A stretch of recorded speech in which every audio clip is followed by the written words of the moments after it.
Our speaker is Sister Rita Marie Kenta, a member of the Dominican Sisters of St. Cecilia, whose mother house is in Nashville. She holds a Bachelor of Arts degree in philosophy and is completing a Master's of Arts in Catholic Studies. Originally from Minnesota, Sister has taught in Knoxville and Nashville and is currently teaching theology and world history at St. Benedict at Auburn High School here in Memphis. And I ask you to welcome Sister Rita Marie and the sisters. Please come on, Sister.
That was beautiful. I wasn't expecting I don't know what I was expecting. I was expecting it to be lovely, but it was beautiful, very prayerful. So thank you so much for the opportunity to be here this morning. It is an honor to speak to you about my story and how the Lord has worked in my life and brought me here.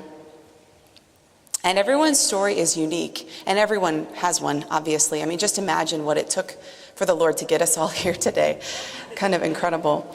I've been praying for each of you for months since I was first approached about giving this talk. My prayer has been that God will touch each of you today in a unique way, perhaps through the speakers, but also through the many opportunities for conversations and community and the reception of the sacraments. So I'd like to start by explaining why I chose this song. I was surprised at my own choice, I guess, but it became apparent pretty quickly that I was really supposed to choose it. So I first heard that song, well, I guess in the song's probably about 40-year history. There's been all kinds of opinions about it. Everybody's at least heard it. A lot of people know it by heart. And I first heard it at a Protestant summer Bible camp when I was growing up. I was probably about 8 or 9 years old. And I remember thinking, God has a unique plan for me that only I can fulfill. I wonder what it is. I wouldn't have been able to articulate it at the time, but those were actually the seeds of my spiritual life beginning to germinate in my soul. As we know, as Catholics, our vocation is given to us at baptism, and then the Trinity comes to dwell within us. And God gives us a call that we spend our whole life discovering and growing deeper as His continued grace unfolds. So I also love this year's scripture theme, rejoice in hope, endure in affliction, persevere in prayer, especially because those three things really embody the fullness of the Christian life. We will rejoice together in hope, which allows us to persevere in affliction, and also persevere in prayer together. So my story it's just really a testament to how God can work when all you really have to say is, here I am, and let Him do the rest of it. So you probably caught that I first heard that song at a Protestant summer Bible camp. I wasn't raised Catholic, so my mom's dad, my grandfather on my mom's side, was a First Congregationalist pastor. He baptized me And I first spent, I guess, the early years of my life going to his Protestant church. It was a First Congregationalist church in northern Minnesota, where I'm originally from. My mom is a musician, so as part of her work, she would do weddings and funerals at other churches in this small town where I'm from, and she ended up, through a very unusual series of events, being made the liturgist, still not Catholic, at the Catholic church in our hometown. So, I know.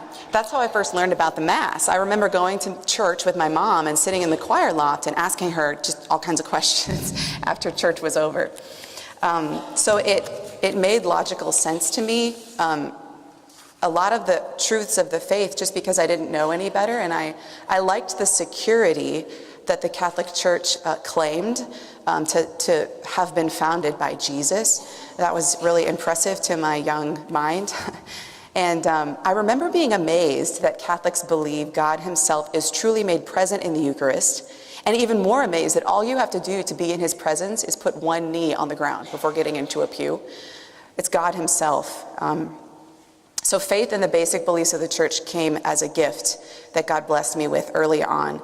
And so when my mom asked me if I wanted to take classes to become Catholic just before I went to high school, I said yes. So my freshman, sophomore, and junior years were full of very normal high school experiences. I was nominally good at sports and music and theater, and I quickly became friends with other young Catholics who said Catholics discern their vocation. So I had no idea what that meant, but I wanted to be a good Catholic. So I remained open to discerning the religious life, though I had no schema for what sisters did beyond Sister Act and the Sound of Music.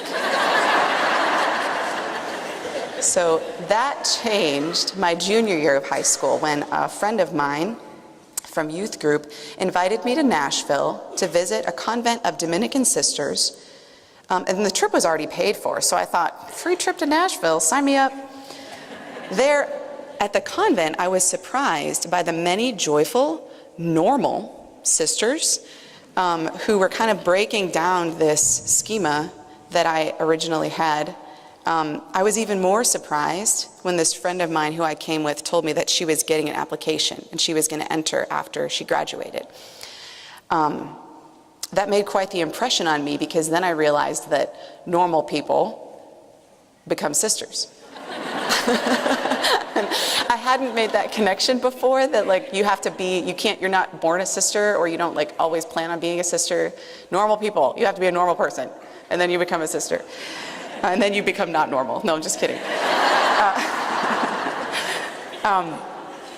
So I was happy for her, and I realized that she was normal, but that was really the impact that the decision at the time had on me, and I truly thought that I might not ever see her again. So after that year, after my junior year of high school, I received another opportunity that I really couldn't pass up, to spend my senior year of high school at an international boarding school in the foothills of the Himalayas in India. I know, and I can't believe that I did it, like, because it was a while ago, but I also like don't have any idea how I ended up getting there. In hindsight, I realized that it was an extraordinary thing to do. But I think partly my teenage lack of foresight and thirst for adventure, and partly the Lord really needing to get my attention, allowed this to be possible. I would not have been able to say it at the time, but I possessed an unusual and enormous restlessness that was part of God preparing me to receive my vocation and belong totally to him in the religious life. So my year in India was incredible. I traveled to where the Dalai Lama lives. I talked to all kinds of fascinating people. I visited Hindu and Buddhist temples, and surrounded by nobody Catholic anywhere. I did find one Catholic at the school where I was. It was a nominally Christian school, so we would have chapel once a month. But this one Catholic and I would occasionally go to Mass together. There was a Catholic church about a 30-minute walk away into this little village.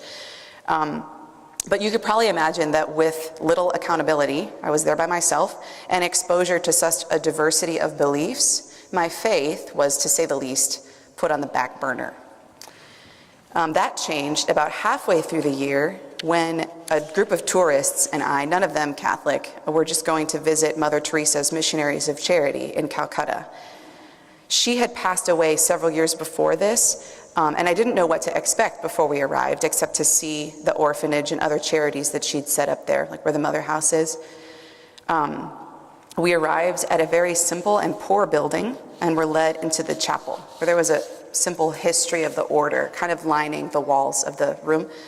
And so we were given some time to look around, so I began to read the history, and as I walked, I stopped to look at what looked initially like a kind of a marble table, and it had flowers strewn around it, and I just feel so silly for not realizing it at the time, but it was Mother Teresa's tomb, which I realized pretty quickly once I read the inscription. I was still 17 at the time. And so I just had the impulse to kneel down, and right when it happened, and I don't even think I was in a state of grace, right when I knelt down, I knew two things: that the Catholic faith is true, with a capital T, and that God wanted me to take it more seriously. And I think this was a real grace that I needed to discern my vocation, independent of what everyone else is doing and thinking. The Lord was really asking me to ask, what do you believe, and what do you want to do? So part also of the feminine genius, I think we know, is that we can look out and be attentive to others. I mean, imagine the details that went into planning this day. It's really remarkable, and how it's all laid out so clearly for us. It's a hugely important gift that women have, to this attentiveness.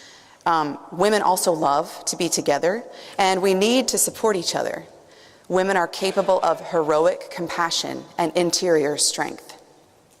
I think we can all see in our lives the potential for this to become misused or distorted, which is how division crops up, and we can forget who we really are.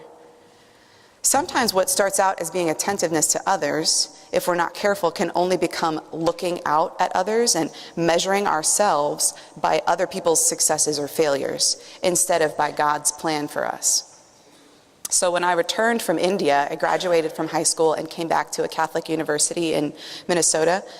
I declared a major in philosophy, but I had no real idea what I wanted to do with my life. And I fell into this kind of measuring pretty quickly. I saw all my peers, according to me and myself and I, who looked just like they had a plan for their future, and they had everything together, and they were so fulfilled. So it was a real battle for me to try to discern God's will, aside from everything else that I couldn't help but dwell on, I guess. And I think partly out of desperation, I decided to go visit my friend in Nashville with the Dominicans. I told the Lord that I would do whatever he asked, but I needed him to make it loud and clear. Yeah, you all know that never works. That's why you're okay. So I had an opportunity to see this good friend of mine and how happy she was. Also, in speaking with the sisters, I had a lot of questions that I didn't really ask that were answered throughout the long weekend that I was there. For example, I had never ever thought about being a teacher, and I didn't really want to. And so I was just talking about that. I was talking about something totally different with another sister. And she said, you know, when God calls you to the religious life, there are different orders, do different things, have different apostolates, but if he calls you to a specific order, he really gives you the grace to fulfill, because of the grace of obedience, he gives you the grace to do whatever the Lord is asking of you. And I was like, well, shoot, because a lot of sisters didn't plan on being sisters. So I can't use that as an excuse. Well, then I thought I'll get them with this one. I always wanted to get married and have children. And then I was talking with another sister. I did not say that. And she said, every woman's desire is to belong totally to another person in marriage and to bear fruit in having physical children. But, and when women are called to the religious life, the Lord actually gives a grace to fulfill them in spiritual ways in 100-fold more incredible ways than if they would have gotten married and it wasn't their vocation. So that knocked that other question out of the park that I didn't even ask. So remember, I've got this restlessness. I've got a lot of fear. It's one of those moments that we all have them in our lives. You're kneeling there and you're just like, what do I do? And I also wanted clarity. So I wanted the Lord to lay out my whole life, because I'm a planner and I need to know stuff. So I'm kneeling before the Blessed Sacrament. The sisters had a time of adoration on the Saturday evening of this long weekend. And so it's been a long weekend too, and sisters get up early, so I'm tired and I'm emotional, and that's also when the Lord can actually like do something with you. So it was great. And I'm kneeling there before the Blessed Sacrament, and I heard in my head the phrase, it didn't even register, it was just one of those like subconscious, like you're talking to yourself, or so I thought. I heard, "In the womb before the dawn I begot you." And I didn't even know what it meant. I know now it's from the Psalms. And you can probably imagine "in the womb before the dawn," like what it means. But I was just kneeling there praying, what do I do, what do I do? And Father came out for benediction. So during the time of adoration, the Lord was exposed on the altar for about an hour, I guess. And at the end, Father came out to give benediction, so to bless us with the Blessed Sacrament in the monstrance.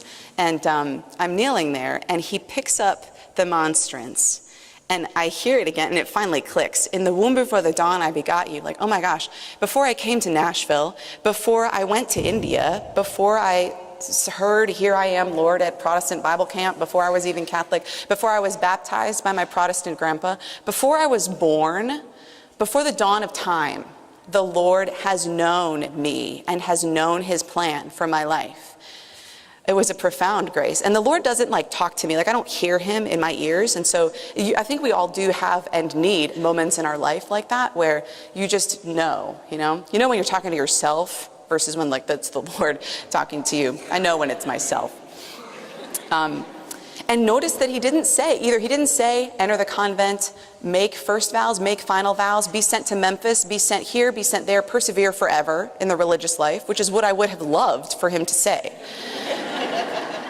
He only said, "I've got this. Like, I know my plan. I know what I'm doing." Like, so imagine that. Okay, so just like the song from Protestant Bible camp, I said, "Here I am. What else can I do? Here I am, Lord." And I see now how the song's meaning has actually changed and deepened as I realize all that "here I am" is going to mean. You know what I mean? So while I'm witnessing to all that the Lord has done in my life, I am also here to say that I have a long way to go. And part of the beauty of the Christian life is that we get so many chances, and that God is with us always, shaping us, molding us, forming us into the people he created us to be. So in the blessed times, and even in suffering in your own life, say there are struggles in your family. "Here I am, Lord." If your kids might be away from the church or making all kinds of crazy choices, "Here I am, tell me what to do." You've just experienced the death of a loved one or a devastating diagnosis.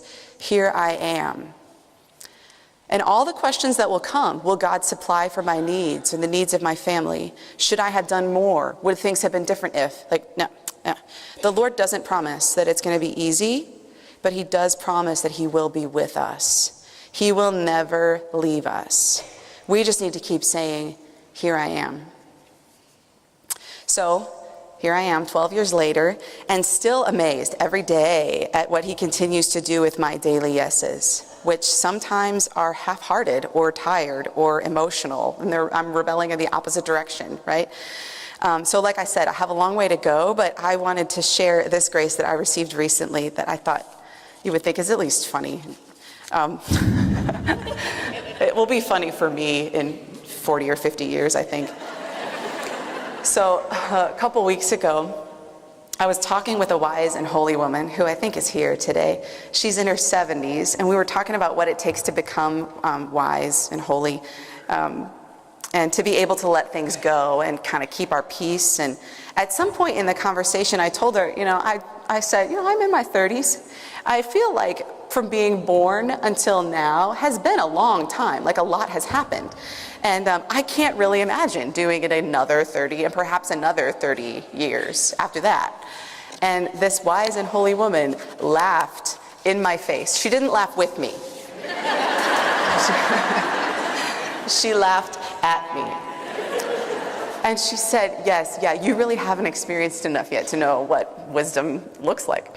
And which was really freeing. Like it didn't hurt my feelings at all, because I was like, oh my gosh, I really have so little control and so much more to learn. It was really freeing. So now I can just be like, what next? Making mistakes, watching time go by, and then eventually, God help us, I'll be holy and wise. So all I really need to do is to be open to what God, any of us really need to do is be open to what God is doing, and He will bring about my holiness and His plan for my life. So what can we do practically speaking to keep growing and persevere? One hugely important way, which we'll have opportunity to do today, is to receive the sacraments, especially reconciliation and Eucharist, as often as you can. Reconciliation restores our relationship to the Father. And the Eucharist is a direct union with Jesus Christ, who gives us the strength that we need to do what He's asking of us each day. I was also thinking a lot about this talk over Christmas, and I was looking around at all these beautiful nativity sets everywhere, especially at the Mother House. The Mother House has one with manicured straw. So someone put the straw in the manger and then put the baby Jesus in it and then they glued the straw in and then snipped it all around. It was beautiful. But, and they are beautiful and necessary to inspire us to devotion. But I realized that these depictions are nothing like what life was really like for the Holy Family, and nothing like what life is like for us. If anybody would have seen me looking at that nativity, it might have looked like I was praying. I was all looking in. I was really just examining the straw. It was... But if you think about Mary and Joseph, Mary knew who Jesus was when He was born. It had to have been confusing, to say the least, that He was born into a manger, into a feeding trough for the King of Heaven. And Joseph, good, strong Joseph, trying to provide for Mary and to protect her and Jesus. Talk about struggles in family life, We don't think about that often, at least I don't, when we look at the quaint, clean, delicate nativity sets. So I came back from Christmas break to St. Benedict, and you know how going back to school after a Christmas break is always a little rough for teachers and students alike.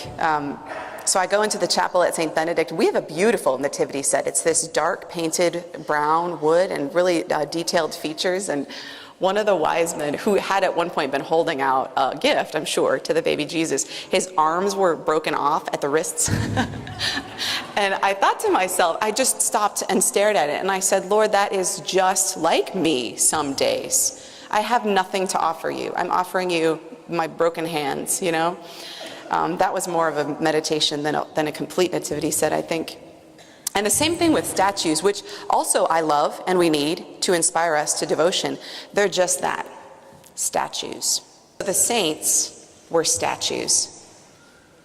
And in real life, they were living people like you and me. There are saints among us in this room, and saints in the making, all of us. So the saints had to overcome enormous obstacles to become immortalized on holy cards. And they didn't spend their lives in those poses looking up to heaven. They lived normal, everyday lives like you and me. St. Rita is pictured very reverently holding and gazing at a crucifix, but her life was actually really full of humiliation and enormous family struggles, rejection, suffering, and she kept her eyes fixed on Jesus, who gave her the strength to persevere. I've wondered if only sisters talk about this next thing, but I'm just going to give it a try. Do you ever wonder what your holy card image might look like? Like getting into a Suburban, or I don't know, doing laundry or pushing a vacuum. These are our ways to sanctity. These are what the Lord is giving us to be holy. Or sometimes you hear stories of the saints. This happened to St. Rita. After they die, you smell roses or some other perfume coming from their tomb. That's called the odor of sanctity. What would your odor of sanctity smell like? Mine, I hope, would be maple-flavored bacon. So it's important to kind of dream about these things because they help us look forward to what the saints are already experiencing. They have done this already and are praying for us right now. Lastly, while he's with us in our suffering, we also don't want to think that God wants us to suffer. He suffers with us. He's angry when we're angry, and he also hates injustice, right? But he also wants us to rejoice when good things happen. He said that he came so that we might have life to the full. So when we rejoice at a new job, you can also say, "Here I am, Lord," or at the birth of a new grandchild, "Here I am." Like, what a joyful celebration. Or days like this, when we get to come together and just be together in community, "Here I am." Like, thank you for this opportunity.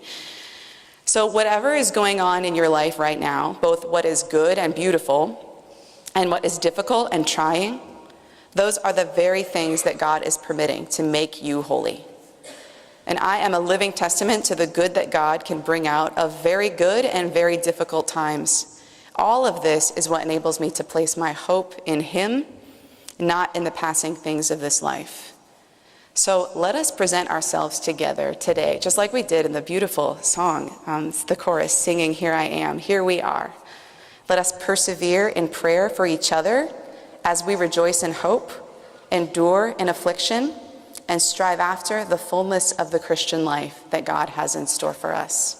Thank you, and God bless you.